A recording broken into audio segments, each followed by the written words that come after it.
I opened the door to my apartment, heart pounding with an uneasy anticipation that had been building for weeks. The dim lighting only highlighted the disarray, clothes strewn messily on the floor leaving a path to my bedroom. I couldn't shake the feeling that something was off, and as I reached for the doorknob, my paranoia turned into a horrifying reality. There, tangled in sheets that were still warm from my absence, was my boyfriend in the throes of passion with someone else. But the shock didn't truly hit until I noticed the blinking red light of a camera perched on a tripod in the corner, capturing every sordid detail. As I stood frozen, my mind raced with questions and betrayal. I had been suspicious of his late nights and vague explanations, but I never imagined this.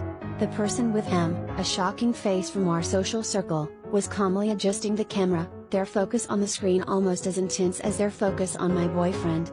This was more than infidelity, it was a spectacle, a betrayal not just of our relationship, but of my trust in the people around me. My sudden presence was an unscripted plot twist in their live drama, and the realization hit me like a tidal wave. This was all for an audience, a vlog episode they were concocting for shock value. My voice broke the silence, a choked demand for answers. The reality I was living felt surreal, like stepping into a nightmare where every fear I dismissed as paranoia was true. My boyfriend's face paled, his usual charm and excuses faltering under the weight of undeniable evidence. He stammered, tried to justify it as some twisted form of art or experimentation, but nothing could unring the bell of broken trust. The other person, unapologetic, shrugged it off as content, their lack of guilt a stark contrast to the turmoil brewing inside me. As I walked away, the betrayal settled into an unsettling question about myself.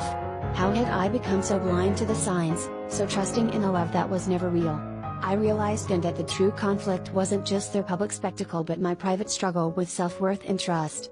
This was a painful awakening, a harsh reminder that the real story wasn't just about their betrayal, but my own journey of rediscovery and resilience. The shock had ripped apart the facade, leaving me with the raw truth and an unexpected path to healing.